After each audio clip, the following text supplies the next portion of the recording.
అమ్మో అయ్యో అయ్యో అమ్మో నీకేం కాలేదు కదా? ఒక్క నిమిషం బాబు, నా నడు సెట్ అయిపోయింది బాబు. సెట్ అయిపోయింది, నా నడు సెట్ అయిపోయింది. Thank you Babu, thank you, thank you Babu, thank you. ఇదిగో నీ కర్ర. నాకు రేటం పట్టిపోతా. నా బండి మీద ఉంటే హెల్మెట్ అనుకున్నాను, మరి పారిపోతా. నిన్ను చూసి ఎవరు పారిపోతారు? అదిగో వాళ్ళని చూసి.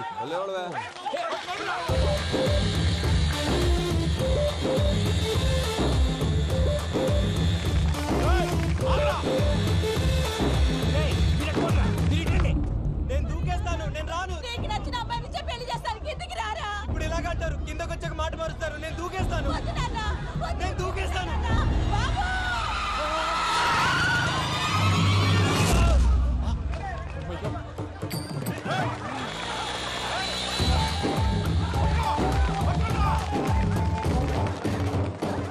ఆగండి రాబాయ్, ఈడేంద్రా మలేషియా అన్న ఏరియాలో దూరిండు. ఏం రా సోడా, మా ఎంకన్న ఎమ్మడబడుతుంది. వాడేం చేసిండో ఎరకేనా అన్న? ఈ రోజు మన సోడా సాంబయ్య గారు ఎమ్మెల్యేగా పోటీ చేస్తున్నారంటే అది మనందరికీ గర్వకారణం. సోడా కొట్లో కూర్చున్న ఆయన్ని తీసుకెళ్లి అసెంబ్లీలో కూర్చోబెట్టాల్సిన బాధ్యత మనందరి మీద ఉంది. సార్ ఎక్కడ రావాడు? అదే నేను చూస్తున్నాను సార్. అదిగో వచ్చేసాడు సార్. టైం అయిపోయింది, రాబాయ్ బాబు.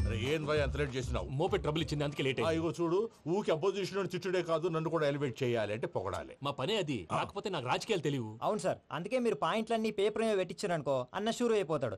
ఆల్రెడీ మీ అపోజిషన్ లిస్ట్ కూడా మాకు వచ్చింది. అట్టనా? అరే ఇచ్చేయి, మన ఫైల్ కూడా ఇచ్చేయి. చల్ షురూ కర్. మీరు అలా కూర్చోండి. అన్న మూర్తి గారి దగ్గర పోయి నీ యూరో ప్రోగ్రామ్ దగ్గర అనుకోని వస్తా. ఇది అయిపోగానే డైరెక్ట్ గా మీటింగ్ వచ్చేసాను. లిస్ట్ ఇవ్వు, యదమ్మతి మరిపో నువ్వు. వస్తాను. వాడు మన పేరు తిన్నప్పుడల్లా మీరు చప్పట్లు కొట్టాలి. గది చూసి కిందున్న మనోళ్ళు ఫాలో అయిపోతారు. అందరికీ నమస్కారం. ప్రోగ్రామ్ స్టార్ట్ చేసే ముందు ప్రార్థన చేయటం నా అలవాటు. ఎందుకంటే సడన్ గా వర్షం రాకూడదు, కరెంటు పోకూడదు, కరెంటు వైర్ల మీద పడి ఎవరు రాలిపోకూడదు. రెడీగా ఉండండి రా. నమో వెంకటేశ. వెంకటేశ్వర స్వామిని తెలుసుకున్నానని మిగతా దేవుళ్ళు తక్కువ చేయడం నా ఉద్దేశం కాదు. ఎవరు గొప్పతనం వాళ్ళది. ఉదాహరణకి రెడీగా ఉండండి రా. వినాయకుడు, ఆయన ఏం తక్కువ తిన్నాడా? ఆ దేవుళ్ళ మీటింగ్ గురించి ఆపేసి మా మీటింగ్ సంగతి చూడు. సమయాభావం వల్ల అందరి దేవుళ్ళు కవర్ చేయలేకపోతున్నాను. ఇప్పుడు మీ అందరికి ఒక ముఖ్యమైన వ్యక్తిని పరిచయం చేయబోతున్నాను. రెడీగా ఉండండి రా. చిట్టి బాబు. చూడటానికి పొట్టిగా ఉన్న చాలా గట్టివాడు. వీడు ఇప్పుడు ఒక వ్యక్తి గురించి కొన్ని నిజాలు చెప్పబోతున్నాడు. ఆ వ్యక్తి ఎవరో కాదు, రెడీగా ఉండండి రా. Is none other than soda Sambaiah. 5వ తారీఖు అంటే అది. అయ్యో బాబాయ్, ఫైల్ మారిపోయింది. భయ్య పరిస్థితి తిప్పు తిప్పు. చిట్టి బాబు, మన సోడా సాంబయ్య గురించి కొంచెం చెప్పు. ఆయన చాలా కింద నుంచి పైకొచ్చాడు. చిన్నప్పుడు స్కూల్లో పక్కోడి బలిపాలు పెన్సిల్ దొబ్బేసేవాడు. అంటే శ్రీకృష్ణుడు టైప్ అనమాట. గివెందుకు చెప్పిస్తున్నాడు రా? లీడ్ తీసుకుంటున్నాడు, ఏదో ఉంటా సార్. చిన్నప్పుడు ఇలాంటి చిలి పనులు అందరూ చేస్తారు. వేరే ఏమన్నా చెప్పు. థియేటర్లో బ్లాక్ టికెట్లు అమ్ముకునేవాడు. చెప్పమంటావా? బ్లాక్ టికెట్లా? ఏంటి చిట్టు బాబు? దొంగ నోట్లు కూడా మార్చేవాడు. చెప్పాలి. దొంగ నోట్లా? ఏంటలా నోరేళ్ళు పెట్టావు? అమ్మాయిలను దుబాయ్ సైట్లకు అమ్మేవాడు. ఆ విషయం కూడా చెప్పమంటావా? ఆవేశపడకండి, పబ్లిక్ ఏదో ఉంటది. సోడా సాంబయ్య అలాంటి మనిషి కాదు. నా ఓటు ఆయనకే. వాడు ఓటేస్తే సర్వనాశనం అయిపోతాడు. ఇంత చెప్పాక కూడా బుద్ధిన వాడు ఎవడు వాడు ఓటేయడు, రాళ్ళేస్తాడు. ఏదో ఉంటా సార్. ఇదేంటి చిట్టు బాబు, ఆ మీటింగ్ లో పడాల్సిన రాళ్ళు ఇక్కడ పడుతుంది. సోడా సాంబయ్య ఉంటే చంపేస్తారు. జంప్.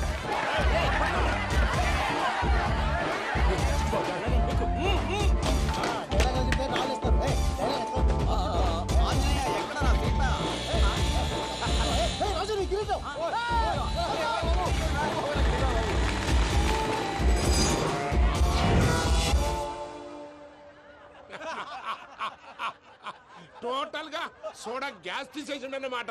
అరే ఇజ్జత్ పోయి మేము ఏడుస్తా ఉంటే గట్లా నవ్వుతారేమరా? మా ఎంకన్నంటే ఎవడనుకున్నావురా? సాక్షాత్తు ఎంకట రమణమూర్తి. మరిగా సామె మా ఎంకన్నతోని నిజం చెప్పించిండు. అరే ఏమన్నా లాజిక్ మాట్లాడుతున్నావు? అరే అదగాడిని అప్పగించు, లేదంటే గాడిని ఎలా తీసుకెళ్లాలో మాకెరకనే. అయిపోయిండ్రా కథ. ఎంకరం తీసుకోపోతావు? తోలుకోపోతావే? నా ఎంకరం తోలుకోపోతావు? అరే కబాయ్ ఎమ్మెల్యే పోతావు. అరే నువ్వు ఎమ్మెల్యే అయితే నాకేది? అరే వాడు ఇజ్జత్ తీసుకున్నాక నీకు ఇచ్చదేంద్రా? బస్సే బాస్ నీ లంగమతి ఎవరు ఊరుకో పెద్దమ్మా, ఇందులో ఆయన తప్పే ఉంది. బోల్ డబ్బులు పెట్టి మీటింగ్ పెట్టాడు, అది నా వల్ల అప్సెట్ అయింది, అందుకే నా వెంట పడ్డారు. మీరు ఉండండి, అంతే అంతే, నువ్వు వెళ్ళండి వెళ్ళండి. వస్తానన్నా అన్న మలేశ్వర వస్తానన్నా. అక్క జర బీపీ తగ్గించుకోరా. నీ ఆరోగ్యం గురించి చెప్తున్నాను అక్క. మీరు వెళ్ళండి సార్. పెద్దమ్మా, అతను చెప్పింది నిజమే, నువ్వు కొంచెం బీపీ తగ్గించుకోవాలి. గట్లనే తక్కువ చేసుకుంటా. ఏంది భయ నారాయణ ఊరుకూరుకొని రమ్మంటివి? మన ఎంకరకి పెళ్లి గిట్లు ఏమైనా సెటిల్ అయిందా? వీడికి ఇంకా పెళ్లి అవ్వదన్నా. అందుకే మేము ఇద్దరం కలిసి పుణ్యక్షేత్రాలకు పోదాం అనుకుంటున్నాం. ఆ విషయం నీతో చెబుదామని. ఏం మాటలు బాబాయ్? లేకపోతే ఏంట్రా, మీ నాన్న పోతూ పోతూ నిన్ను నా చేతిలో పెట్టిపోయాడు. ఇప్పుడు ఆ బాధ్యత పెద్ద బరువు అయిపోయింది. అరే ఇప్పుడు ఏమైందని ఎంకన్నను బంగారం లెక్క పెంచితివి. పెంచితే సరిపోతుందా? వీడికి 20 సంవత్సరాల వయసు వచ్చినప్పటి నుంచి సంబంధాలు చూస్తున్నాం. మొదట్లో వర్షాకాలంలో వర్షాలలాగా విపరీతంగా వచ్చాయి, తర్వాత ఎండాకాలంలో వర్షంలాగా అప్పుడప్పుడు వచ్చాయి. ఇప్పుడు కరువు వచ్చినట్టు అసలు రావడమే మానేసి. బాబాయ్, జీవితం తోట లాంటిది, అందులో మనం తోటకూర లాంటి వాళ్ళం. తోటకూరతో పప్పు చేసుకోవచ్చు, వేపుడు చేసుకోవచ్చు, అంతేగాని రసం సాంబార్ చేసుకోలేం కదా. సంబంధం గురించి మాట్లాడుతుంటే సంబంధం లేకుండా మాట్లాడతావేంట్రా? సంబంధం ఉంది పిన్ని, నా డ్రీమ్ గర్ల్ కనిపించే వరకు పెళ్లి చేసుకోవాలని చెప్పాను కదా. నా చిన్నప్పటి నుంచి ఏ మాట చెబుతున్నాడు. ఆ డ్రీమ్ గర్ల్ ఎక్కడుందో ఎలా తెలుస్తుంది? నాకు తెలుస్తుంది. తుఫాన్ వచ్చే ముందు హెచ్చరికలాగా ఆ అమ్మాయి ఎదురుపడినప్పుడు నాలో కొన్ని కదలికలు వస్తాయి. తను నా దగ్గరకు వస్తుంటే గాలిలో గులాబీ పూలు వాసన వస్తుంది, అంతే.